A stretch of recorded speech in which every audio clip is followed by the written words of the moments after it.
नमस्कार दोस्तों, स्वागत है आप सबका भद्रा इस एकेडमी में। चलिए शुरुआत करते हैं 19 मार्च 2022 का आज का Delhi current affairs. Now source जो हमारा मेनली रहेगा वो असम ट्रिब्यून, बट और भी डिफरेंट अदर सोर्सेज जैसे the Hindu, Economic Times, Times of India, इन सबको भी रेफर किया जाएगा, राइट।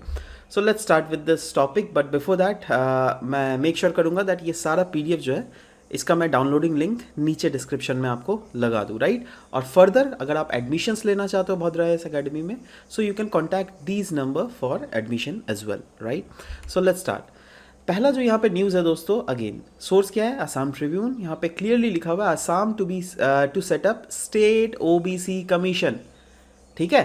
नाउ ये स्टेट ओबीसी कमीशन क्यों सेटअप किया जा रहा है, किस लिए सेटअप किया जा रहा है, उन सब के बारे में आज की चर्चा करेंगे। बट ओवरऑल अगर exam utility point of view से देखा जाए तो यह प्रीलिम्स में पॉलिटी सेक्शंस में बहुत ही ज़्यादा इंपॉर्टेंट है, राइट। नाउ ये काम क्या करेगी स्टेट ओबीसी कमीशन, पहले तो इनका वर्क देख लेते हैं। देखो अभी आपको पता है दैट बहुत सारे ऐसे लोग हैं जिनको ओबीसी कैटेगरी में रखा गया हुआ है, राइट। अब उसका भी सब कैटेगराइजेशन करने का काम का जो है बेसिकली रिस्पॉन्सिबिलिटी वह इस स्टेट ओबीसी कमीशन को दिया जाएगा, जो क्या डिसीजन लेगी ऑन सब कैटेगराइजेशन ऑफ डिफरेंट ट्राइब्स जो कि एग्जिस्ट कर रहे हैं with in the limit of OBC other backward caste. Now इसका प्रोस्पेक्ट क्या है, दैट यह है दैट देखो अभी क्या है ना, दैट हमें आपको पता है दैट ओबीसीज जो है उसको 27% तक रिजर्वेशंस मिलता है, ये तो खैर सबको पता है। अब बहुत सारे ऐसे ट्राइब्स है, फॉर एग्जांपल इस आर्टिकल में जो बात की गई थी वो टी ट्राइब्स के बारे में बात की गई थी, राइट ना। पहले टी ट्राइब्स के बारे में पढ़ लेते हैं, उसके बाद मैं फिर से बताऊंगा that why it was related to this OBC. So ये टी ट्राइब्स हैं कौन कौन, ये देखो वैसे आदिवासी कम्युनिटी है जो डिफरेंट अदर ट्राइब्स से बिलोंग करते हैं, जैसे मुंडा, जैसे उड़ावन, संथल, और भी डिफरेंट अदर मेनलैंड इंडिया के जो ट्राइब्स है ना, वो लोग क्या करते थे, मतलब पास्ट में क्या हुआ था ना दैट वो लोग उधर से असम में आ गए थे। क्यों? क्योंकि इन्हें असम में जो है एक जॉब प्रोस्पेक्ट दिख रहा था in the form of working in tea gardens, right. अब देखो तब के ये मुंडा अरान थे, राइट। कितना साल हो गया यार, 200-300 साल हो गया, तो आप समझ ही सक रहे हो, राइट। वो लोग सब कोई आसामीज अभी बन गए because they have all converted into this native cultural aspects, ठीक है। तो इसलिए उनको इन टोटल इन जनरल उनको कहा जाता है tea tribes, right, which account for around 20% of the population of Assam, जो कि एक बहुत बड़ा पॉपुलेशन है। और फिलहाल के लिए जो है ना, वैसे तो इनका डिमांड है, जो भी टी ट्राइब्स के लोग हैं, देखो टी ट्राइब्स मतलब कोई एक ट्राइब नहीं है, बहुत सारे ट्राइबल कम्युनिटी का एक समूह है, एक जगह है, राइट। और उन लोग का क्या डिमांड है दैट उन लोग को ट्राइब एसटी स्टेटस मिले, schedule tribe status, right. But अभी तक उन लोग को शेड्यूल ट्राइब स्टेटस नहीं मिला हुआ है, but they are classified under the OBC category. But इनके जो ओबीसी कैटेगराइजेशन में है ना, अभी भी इनको बहुत सारे ऐसे जगह है जहां पर इनको रिजर्वेशंस प्रॉपरली नहीं मिल रहा है। इसीलिए बेसिकली यह स्टेट ओबीसी कमीशन को सेटअप किया गया था, जिससे इनके प्रॉपर इनका क्या क्या इश्यूज है उस इश्यूज को टैकल करके इनको रिजर्वेशन इंश्योर किया जाए। समझ रहे हो बात? In of course different educational institutes and all. Next news है दोस्तों, यह लिया गया द हिंदू से। इंडिया का एनर्जी सिक्योरिटी नीड्स के बारे में बात की जा रही है। यहाँ पे इंडिया ईरान के रिलेशंस को दर्शाया गया है।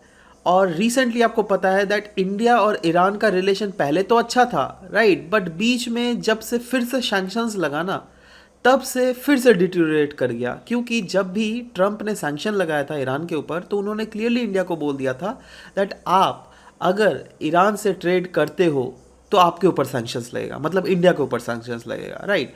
और उस समय का जियोपॉलिटिक्स ऐसा था जब we can not afford to take competition with USA, right. तो इसलिए हमें यूएसए के साथ चलना था। इसीलिए कहीं ना कहीं देखो 2019 में जहां यह ट्रेड जो है 17 बिलियन तक का पहुंच गया था, वह 2020-21 में घट के 2 बिलियन तक का पहुंच गया। मतलब समझ रहे हो कितना ज़्यादा डिक्रीज हुआ, राइट। और कहा जा रहा है दैट अभी भी हमारा पोटेंशियल है आने वाले समय में, जब भी ये फिर से जो डील हो रहा है ना ईरान और P5+1 कंट्री के बीच में, इसके रिलेटेड एक आर्टिकल डिस्कस किया हुआ है, आप देख लो अगर आपने नहीं देखा है तो। एनीवेज ये जो डील हो रहा है इसके और P5 प्लस ईरान के बीच में, तो इससे कहा जा रहा है तो ईरान में जो जो भी सैंक्शंस लगे हुए हैं वो सारे सैंक्शंस जो है वो नलीफाइड हो जाएंगे, मैक्सिमम ऑफ द सैंक्शंस, ठीक है। तो ये जब नलीफाई होंगे तो इंडिया और का डील जो है ईरान के साथ वह फिर से रिवाइव करने का प्रोबेबिलिटी है, जिससे आने वाले समय में ये पोटेंशियल बताया जा रहा है दैट अराउंड $30 बिलियन का जो डील है, मतलब ट्रेड जो है कैरी फॉरवर्ड, वो इंडिया और ईरान कर सकता है, राइट। सो इस के एक छोटा सा बेसिकली आर्टिकल था जो क्या अगेन न्यूज़ एंड कंटिन्यूएशन है, राइट। और ये इसमें जैसे जैसे कुछ भी डेवलपमेंट आती रहेंगी तो हम लोग आपको बताते रहेंगे, राइट। क्योंकि कुछ कुछ ऐसे न्यूज़ होते हैं जो कि हमें एक बड़ा फ्रेमवर्क में पढ़ना पड़ता है, राइट। बट बड़ा फ्रेमवर्क में पढ़ना का इसका मतलब यह नहीं है दैट हर एक दिन में ही पूरा पढ़ डालो, ना ना।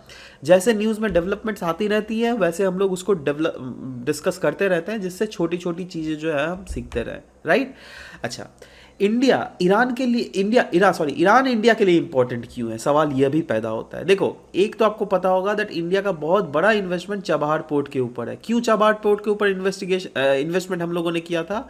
क्योंकि ऑफकोर्स हमें अफगानिस्तान से तो कनेक्टिविटी चाहिए ही था जब डेमोक्रेटिक गवर्नमेंट थी अफगानिस्तान के ऊपर, तालिबान नहीं थी तब, है ना।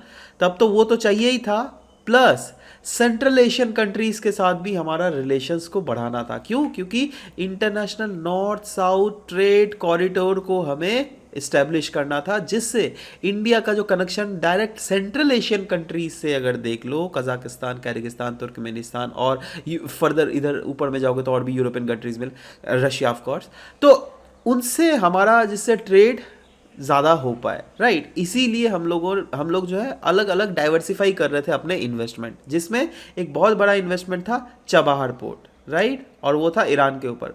अगेन, क्योंकि आपको पता है दैट ईरान के ऊपर सैंक्शंस लगते हैं, सैंक्शंस हटते हैं, लगते हैं, हटते हैं, लगते हैं, हटते हैं, तो इसीलिए हमारा भी जो इन्वेस्टमेंट है ना वो भी फ्लक्चुएट करता रहता है सैंक्शंस के साथ साथ, समझ लो। अभी जैसे ईरान के ऊपर सैंक्शंस हटने वाला है तो शायद फिर से वो चीज़ रिवाइव हो सके, समझ लो बात।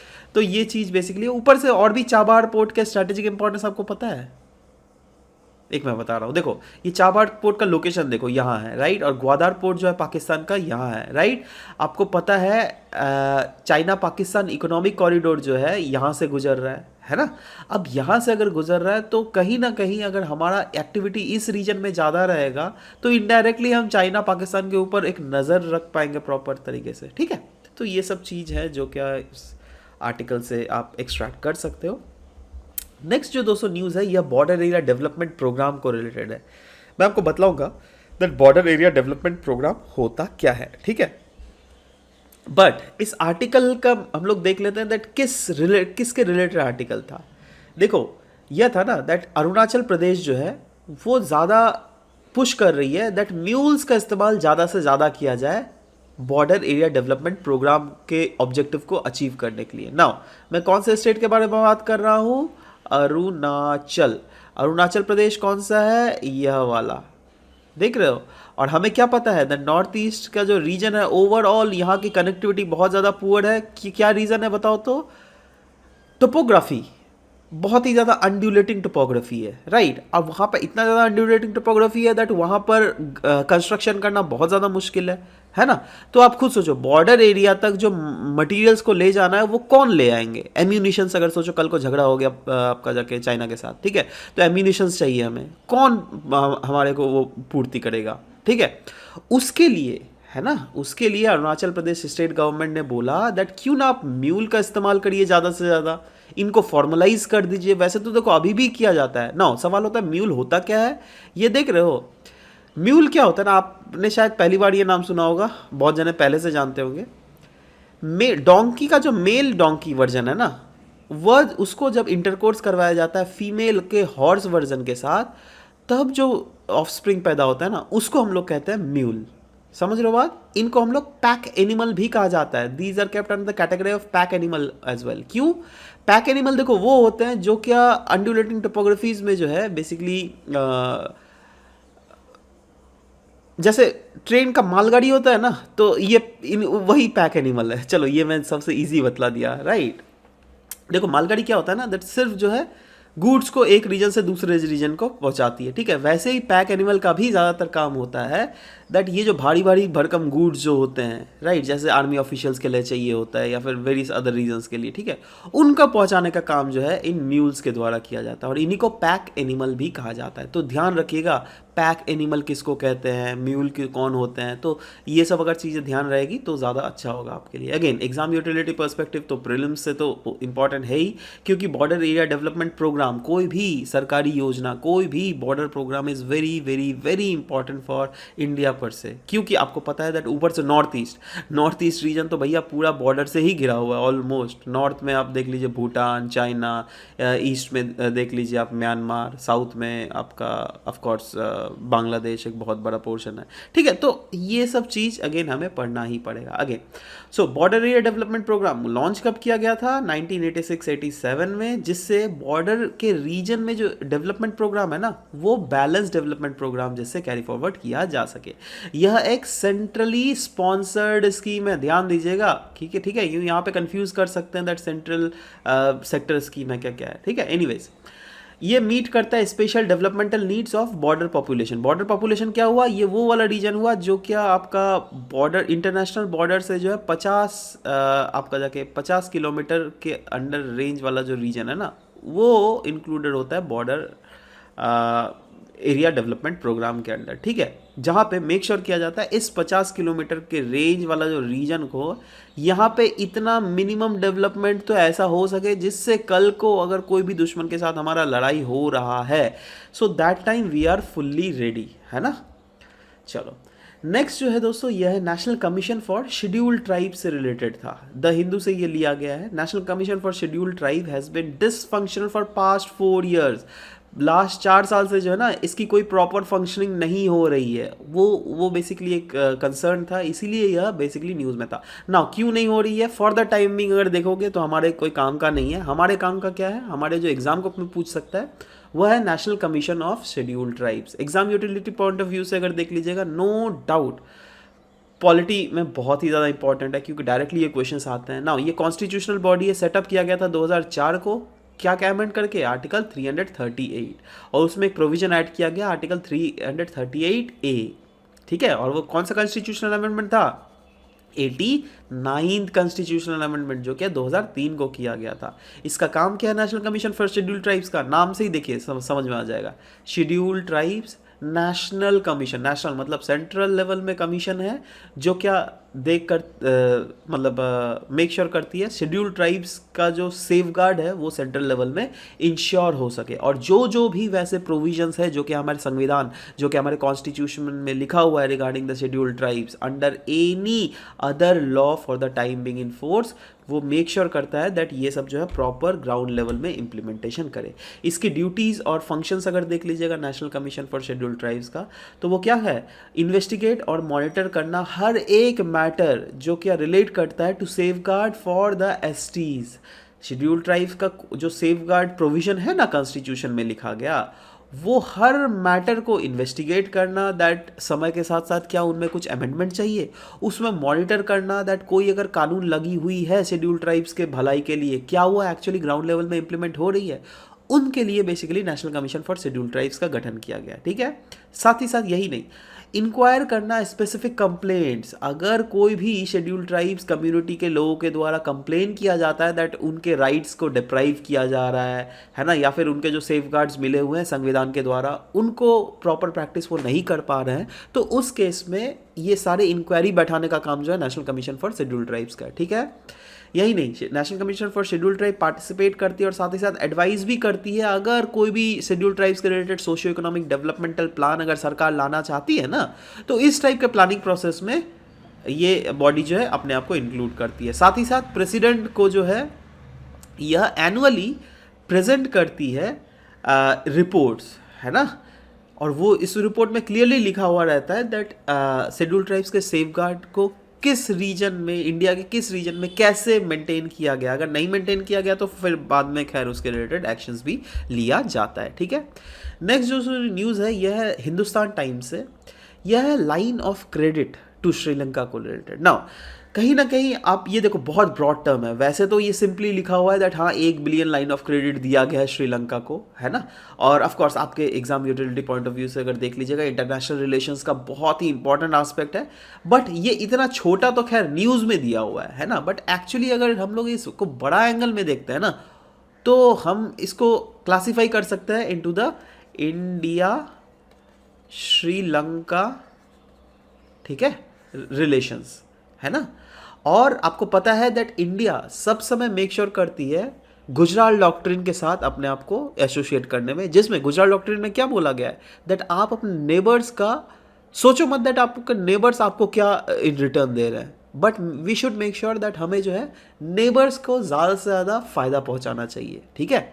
तो देखो आगे अभी भी अगर सिचुएशन देखोगे श्रीलंका से, क्या श्रीलंका से हमें कुछ फ़ायदा मिल रहा है सच कोई बड़ा लेवल में? नहीं, राइट, है ना। बट स्टिल इंडिया जो भी और कितना लाइन ऑफ क्रेडिट देते रहती है, कि क्या क्या नहीं करती है श्रीलंका के लिए, आप बताइए ना, ठीक है। तो ये कौन सा डॉक्ट्रिन है? ऑफ कोर्स गुजराल डॉक्ट्रिन, ये सब याद रखिएगा, गुजराल डॉक्ट्रिन, ठीक है, बहुत ज़्यादा इंपॉर्टेंट। कभी भी मेंस का आंसर जब आप लिखते हो तो उन सब में ये सबको इंक्लूड करना होता है। नाउ कंसेशनल लोन, बहुत सस्ते दरों में हम लोग इनको लोन क्यों प्रोवाइड कर रहे हैं? क्योंकि आपको पता है दैट श्रीलंका को जो है फंसा दिया है चाइना ने। चाइना ने देखो क्या हुआ है ना, चाइना डेब्ट ट्रैप में फंसा दिया। अब डेब्ट ट्रैप क्या होता है? सोचो चाइना इसको लोन दिए जा रही है, लोन दिए जा रही है, सोचो इसकी औकात है आपका जाकर 100 रुपये की, ठीक है। अब चाइना ने इसको 1000 रुपये दे दिए, ठीक है। अब चाइना ने बोला ठीक है आप लौटा देना, है ना। अब इसकी इनकी तो उतनी कैपेसिटी नहीं है ना, सिर्फ 100 रुपये की कैपेसिटी है। तो अब ऑफ कोर्स ये बोलेंगे दैट 2 साल बाद, अगर सोचो चाइना ने बोला दैट 5 साल में लौटा दीजिएगा, है ना, और 5% इंटरेस्ट के साथ, ठीक है। बट ये लौटा नहीं पा रही है, क्यों? क्योंकि इनके पास, जैसे मैंने बोला दैट इनकी जो कैपेसिटी है बहुत कम की है, तो इन्होंने 5 साल बाद बोल दिया चाइना को दैट देखिए सर हम लौटा नहीं पा रहे हैं, है ना। तो चाइना क्या बोलेगी, ठीक है आपका जो ये पोर्ट है ये हमारे कंपनी को आप लीज में दे दो, है ना। समझ रहे हो? तो क्योंकि ये पैसे लौटा नहीं सकी तो इसका इन्होंने पोर्ट ले लिया, और वही चीज़, सिमिलर चीज़ जो है डेब्ट ट्रैप में फंसाया जा रहा है श्रीलंका को भी, राइट। इसीलिए अब इंडिया का तो नेबरहुड फर्स्ट पॉलिसी, और ऊपर से आपको ये भी पता है दैट अगर श्रीलंका में चाइना ने अपना प्रॉपर मिलिट्री बेस बैठा लिया फिर इंडिया को कितनी दिक्कत आएगी, ठीक है। तो इसलिए हमारा ये फ़र्ज़ बनता है दैट हम लोग जो है श्रीलंका को डेब्ट ट्रैप से बाहर निकालें, जितना जल्दी बाहर निकालेंगे उतना ज़्यादा बेहतर होगा, ठीक है। एनीवेज ये जितने भी न्यूज़ पढ़े दोस्तों, इसके रिलेटेड कुछ MCQs हैं जो कि मैं आपको दूंगा, और मैं आशा करता हूँ दैट आप उसको सॉल्व ज़रूर करेंगे। जैसे पहला है, consider the following statement regarding national commission for scheduled tribes. देखो 2 स्टेटमेंट दी हुई है। पहला स्टेटमेंट है, national commission for scheduled tribe was set up in 1951 by first constitutional amendment act. बताओ, अभी तो डिस्कस किया, ये ऐसा है? नहीं भाई, फर्स्ट कॉन्स्टिट्यूशनल अमेंडमेंट एक्ट में थोड़ा ना बना है, ये तो 21st सेंचुरी में बना है बेसिकली। एनीवेज चलो ये तो पहला ही गलत हो गया। दूसरा है, it oversees the implementation of various safeguard provided to scheduled tribes under the constitution. Absolutely, ये बिल्कुल सही है। So the correct option will be B, 2 only, ठीक है, क्योंकि वही करेक्ट ही पूछा गया आपसे। Next is pack animal mule is the hybrid animal of which among the following animals. अच्छा देखो, क्लियरली बोला गया है म्यूल जो है ना ये किसका हाइब्रिड है ना। Male donkey female horse, male horse female donkey, male and female donkey, या फिर मेल एंड फीमेल हॉर्स? बताओ क्या था? मेल डोंकी था और फीमेल हॉर्स था, राइट। तो A option will be the correct answer है। नेक्स्ट क्वेश्चन है, consider the following statements. 3 statement दिए हुए हैं। T tribes are inhabitants of Nilgiris, जो क्या गलत है। All T tribes are allotted ST status in the central list, no, which is absolutely wrong. In fact इनका डिमांड है ना, जितने भी असम में टी ट्राइब्स है उनके डिमांड है दैट हमें जो है आप सेंट्रल लिस्ट में डालिए, central list of ST, right. But अभी इनको for the time being OBC categorisation में रखा गया है। वो भी अभी भी प्रॉपरली इसको डिमार्केट करना भी बहुत जनों को बाकी है। बहुत ट्राइब्स ऐसे हैं जिनको अभी तक उनको प्रॉपरली राइट नहीं मिला हुआ है। They are economically backward and with low level of literacy among them. Absolutely, ये तो बिल्कुल सही है, राइट। तो पहला दूसरा तो गलत है, तीसरा सही है। अब देखो यहाँ पे तीसरा वाला कहाँ ऑप्शन है? बी, ठीक है। बाकी सारा ऑप्शन जो है गलत है, ठीक है। सो इस टाइप से जो है मेक श्योर करिएगा दैट एलिमिनेशन टेक्निक भी जिससे आप इस्तेमाल करके अपने आंसर्स लिख सको, ठीक है। अब एक मेंस क्वेश्चन में आ जाता है दोस्तों श्रीलंका के रिलेशंस के साथ, ठीक है। In respect of India Sri Lanka relations discuss how domestic factors influences the foreign policy. India Sri Lanka के रिलेशन को मेन फोकस रखा गया यहाँ पर और पूछा गया है दैट दोनों के कंट्रीज का जो डोमेस्टिक फैक्टर्स है ना वह हम दोनों के फॉरेन पॉलिसी को कैसे इन्फ्लुएंस कर रही है, राइट। तो देखो अगेन, क्योंकि पहले in respect of India Sri Lanka relations बोला है, तो इनके रिलेशंस के ऊपर आप इंट्रोडक्शन में लिख सकते हो दैट इनका रिलेशंस कैसे इवॉल्व कर रहा है। जैसे देखो यहाँ पे इंट्रोडक्शन लिखा हुआ है, ध्यान से पढ़िएगा।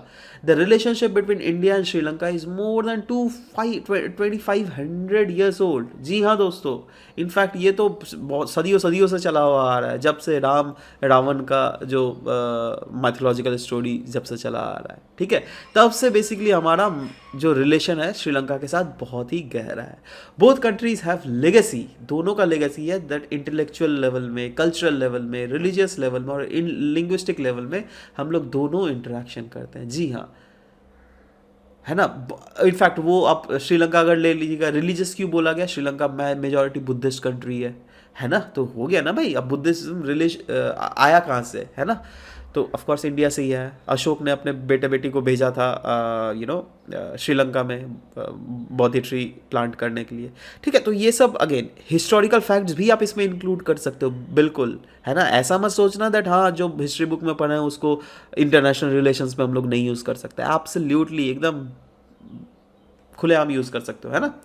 नेक्स्ट है significance of India Sri Lanka relations. India Sri Lanka relations के अगर सिग्निफिकेंस की बात करें तो इसको मैं दोस्तों अलग अलग हेड में डिवाइड किया है मैंने।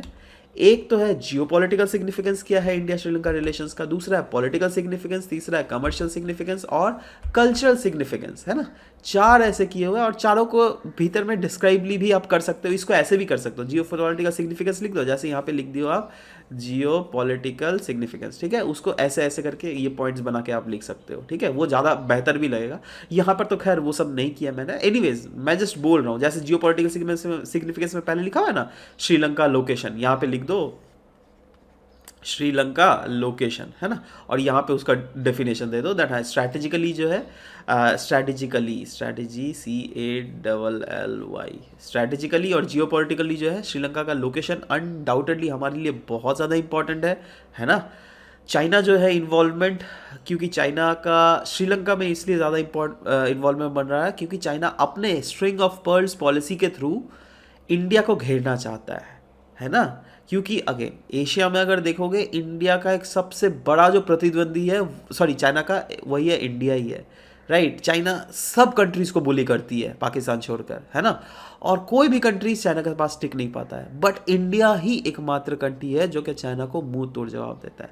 इसीलिए चाइना नहीं चाहती है दैट इंडिया का राइज ज़्यादा हो, ठीक है। इसलिए स्ट्रिंग ऑफ पर्ल्स पॉलिसी के थ्रू चाइना हमें घेरना चाहती है। Sri Lanka has number of highly strategic courts, जी हाँ, बेसिकली पोर्ट्स, माफ़ कीजिएगा यहाँ पे कोर्ट लिख दिया, ये टाइपिंग में थोड़ा मिस्टेक हो गया, माफ़ कीजिएगा गाइस, ठीक है। स्ट्रैटेजिक पोर्ट्स अगर देख लीजिएगा बहुत ही ज़्यादा है, और वो भी कहाँ, busiest sea lanes of communication में। The very good example is the Colombo port, ठीक है। तो ऑफकोर्स जियोपॉलिटिकली तो बहुत ज़्यादा इंपॉर्टेंट है। पॉलिटिकल सिग्निफिकेंस अगर देख लीजिएगा undoubtedly high level exchange visit जो है रेगुलर लेवल में दोनों कंट्रीज़ के बीच में चलता रहता है।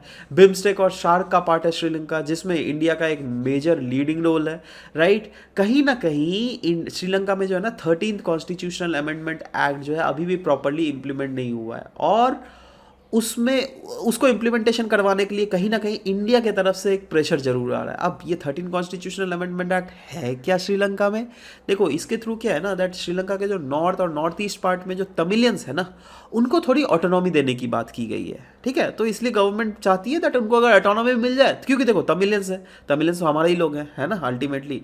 तो उनको अगर जियोपॉलिटिक लेवल में रक्षा कौन करेगा, ऑफकोर्स इंडिया का ही दायित्व होता है, ठीक है। तो इसीलिए इंडिया जो है श्रीलंका के साथ ये रिलेशंस रख रही है जिससे अगेन उनको थोड़ा पैसिफाई किया जाए और 13 कॉन्स्टिट्यूशनल अमेंडमेंट एक्ट जो है जल्दी से जल्दी लागू हो जाए, है ना। नेक्स्ट कमर्शियल सिग्निफिकेंस भी अगर देख लीजिएगा श्रीलंका का बहुत ज़्यादा है। जैसे India in turn is Sri Lanka's greatest largest trade partner globally, global level में अगर देख लीजिएगा अनडाउटेडली श्रीलंका के लिए आई मीन श्रीलंका जो सबसे ज़्यादा ट्रेड करती है वो इंडिया के साथ। एफटीए साइन किया हुआ है सन 2000 से ही, और अभी तो खैर सेपा, दैट इज ओवरऑल हम लोग partnership agreement, comprehensive economic partnership agreement जिसको बोला जाता है, राइट, उनको भी साइन कर रहा है। India often has shared huge line of credit with Sri Lanka. Recently देखो इतना हमें हम लोग पैसा दिया, राइट, और देते रहते हैं, राइट, देते रहते हैं, ऐसी बात नहीं है। और हमारा जो लाइन ऑफ क्रेडिट रहता है ना, वो कोई भी शर्त नहीं लगा हुआ रहता है। जैसे चाइना से ये लोग अगर क्रेडिट लेते हैं तो उसमें चाइना शर्त लगा देती है, हम लोग शर्त नहीं लगाते हैं, बिल्कुल ठीक है। Tourism also plays a very much important link between India and Sri Lanka. In fact मैं न्यूज़पेपर में पढ़ रहा था कुछ दिन पहले, उसमें देखा था श्रीलंका में जो सबसे ज़्यादा टूरिज्म जो आ रहा है वो इंडिया के थ्रू ही उन्हें मिल रहा है टूरिज्म, ठीक है। तो अनडाउटेडली ये सारे रीजन्स हैं जहाँ पर श्रीलंका और इंडिया का रिलेशंस बहुत ही ज़्यादा हाईएस्ट लेवल में। कल्चरल एंड एजुकेशनल रिलेशंस अगर देख लीजिएगा तो अनडाउटेडली ऐसे बहुत सारे एग्रीमेंट्स होते हैं कल्चरल कॉपरेशन एग्रीमेंट्स, जो कि हम लोगों ने श्रीलंका के साथ साइन किया हुआ है। The Indian cultural centre in Colombo actively promote करता है awareness of Indian culture in Sri Lanka. यही नहीं, इंडिया श्रीलंका जो है रिसेंटली उन्होंने कन्वीन किया था 2600th year of attainment of enlightenment of Lord Buddha. कैसे? थ्रू जॉइंट एक्टिविटीज़, दोनों गवर्नमेंट एक साथ मिलकर बेसिकली प्रमोट करती है, क्योंकि अगर मेजॉरिटी ऑफ देख लीजिएगा ना वो बुद्धिस्ट रिलीजन है आपका जगह श्रीलंका में, इसीलिए, ठीक है। Womens of India formally launched e-tourist visa scheme for Sri Lanka. So these are the things which are clearly sorry not women, माफ़ कीजिएगा, गवर्नमेंट, इतना ज़्यादा माफ़ कीजिएगा, है ना। So what I will do is like, मैं जो पीडीएफ दूंगा ना वहाँ पे मैं इन सब चीज़ों को सुधार कर लूँगा जिससे आप लोगों को प्रॉब्लम ना हो, ठीक है। तो मेक श्योर कीजिएगा दैट ये सब आप भी सुधार कर लीजिए। एनीवेज, सवाल यह होता है दैट इश्यूज, अभी भी ऐसे बहुत सारे चैलेंजेस है, इश्यूज है दोनों के रिलेशन, इंडिया और श्रीलंका के रिलेशंस के बीच में। वो क्या है? सबसे पहला बड़ा वाला तो है चाइना, क्योंकि आपको पता है दैट चाइना कोलंबो पोर्ट जो है it has become the part of Belt and Road Initiative of the China, right? Greater presence of China in and around Hambantota port, ये भी इंडिया को खटक रहा है, क्योंकि आने वाले समय में कहीं मिलिट्री एक्टिविटीज़ ना स्टार्ट हो जाए इनका, ठीक है। यही नहीं, नेक्स्ट जो है वो है तमिल फैक्टर। देखो रिलेशंस जो है वो हिस्टोरिकली डोमिनेट किया जाता है by Tamilian factor. India has been historically demanding for the evaluation of more powers to Tamil minorities in the north east region of Sri Lanka, और यही इसीलिए 13th कॉन्स्टिट्यूशनल अमेंडमेंट एक्ट को बेसिकली इंडिया प्रेशराइज कर रही है दैट अपने संविधान से आप पास कराओ इसको, ठीक है। नेक्स्ट इज फिशरमैन इशू, एक बहुत बड़ा इशू है। देखो इशू क्या है ना, ये सोचो हमारा पेनिनसुला है, ठीक है, यह है श्रीलंका, है ना। अब यह हो गया दोनों का बीच का मैरीटाइम बाउंड्री, है ना। अब हिस्टोरिकली क्या था दैट हमारे फिशरमैन जो है यहाँ पर भी आके फिश पकड़ लेते थे, यहाँ पर भी आके फिश पकड़ लेते थे, ठीक है। बट अभी क्या कर रही है उनकी गवर्नमेंट बोल रही है दैट नहीं नहीं आप इधर आके फिश नहीं पकड़ पाओगे, ये तो हमारे फिशरमैन्स को मिलना चाहिए, ठीक है। तो यही छोटे मोटे इश्यूज चलते रहते हैं, बीच बीच में फायरिंग हो जाता है उनकी, मतलब हमारे फिशरमैन्स को जो है उनकी नेवी मार देती है। तो ये सब कुछ कुछ चीज़ें हैं, इश्यूज चलता रहता है। अगेन इधर से भी बोलते हैं हम लोग, उधर से भी वो लोग बोलते हैं। और भी एक बहुत बड़ा एलिगेशंस हमारे फिशरमैन्स के ऊपर जो लगाया जाता है श्रीलंका के फिशरमैन के द्वारा दैट हम लोग जो है ना बॉटम ट्रॉलर्स इस्तेमाल करते हैं। बॉटम ट्रॉलर्स क्या होता है, जैसे सोचो ये ओशन है, ठीक है, ये देखो ये हो गया ओशन बॉटम, है ना। अब ओशन बॉटम में आपको पता है बहुत सारे प्लैंकटन स्पीशीज, बहुत सारे नेक्टॉन्स स्पीशीज हमें देखने को मिल सकता है क्या नहीं, बहुत मछलियों वाला स्पीशीज, छोटे मोटे पेड़ पौधे। अब बॉटम ट्रॉलर का इस्तेमाल किया जाता है। सोचो ये शिप है, ठीक है, सोचो ये शिप है। अब शिप में एक जाल फेंक दिया जाता है, ये जाल कुछ ऐसा होता है, ठीक है, और ये जाल क्या होता है ना एकदम सी फ्लोर के अलॉन्ग रगड़ते हुए ले जाता है। अब ये जब रगड़ते हुए ले जाएगा अनडाउटेडली फिशेस तो फंसेंगी ही इसमें, बट बहुत समय जो है ना मरीन बायोडाइवर्सिटी जो है वो भी इसमें फंस जाती है, जिससे बायोडाइवर्सिटी जो है तबाह हो जाती है। इसीलिए बेसिकली सी ट्रॉलर्स का इस्तेमाल करने को मना किया जा रहा है इंडियन साइड से। एनीवेज, नेक्स्ट जो है सवाल होता है, अगेन हम लोगों ने इशू भी देख लिया, हमारे दोनों के कंट्रीज़ के बीच में रिलेशंस कहाँ है वो भी हम लोगों ने देख लिया। अब डिस्कस करते हैं वे फॉरवर्ड क्या हो सकता है। देखो दोनों कंट्रीज़ अनडाउटेडली दोनों कंट्रीज़ के पास डेमोक्रेटिक सेटअप है, right, and there is a scope for broadening and deepening the ties. और मतलब आने वाले समय में हम अपने जो टाइज है ना उसको और भी ज़्यादा ब्रॉडन कर सकते हैं और भी डीपन कर सकते हैं, और जो भी इश्यूज हैं उसको बायलैटरल मैनर में प्रॉपर तरीके से ख़त्म भी कर सकते हैं। बट ज़रूरत क्या है हमें, वो है 3C। वो 3C क्या है, कोऑर्डिनेशन, कोऑपरेशन एंड कंसोलिडेशन। अगर इन 3Cs के प्रिंसिपल के आधार पर हम अगर कोई भी दूसरे देश के साथ अपना फॉरेन रिलेशंस को कंटिन्यू करते हैं तो it will make sure that relations जो है दोनों कोई भी कंट्रीज के बीच में वो इम्प्रूव होते ही रहेंगी आने वाले समय में। ठीक है, तो यह ओवरऑल इशू था आज का ओवरऑल इस आर्टिकल का। This was all about the discussion regarding the PDF। मैं इसको नीचे डिस्क्रिप्शन में डाल दूंगा, है ना, आप वहाँ पे डाउनलोड भी कर सकते हैं। और फर्दर अगर आप हमारे बौद्ध अकेडमी से जुड़ना चाहते हैं so make sure you can contact these numbers for further details of how to take admissions online या फिर ऑफलाइन। ठीक है, मिलते हैं नेक्स्ट क्लास में आपसे। Till then bye bye, take care and thank you for listening to the whole video. Thank you very much.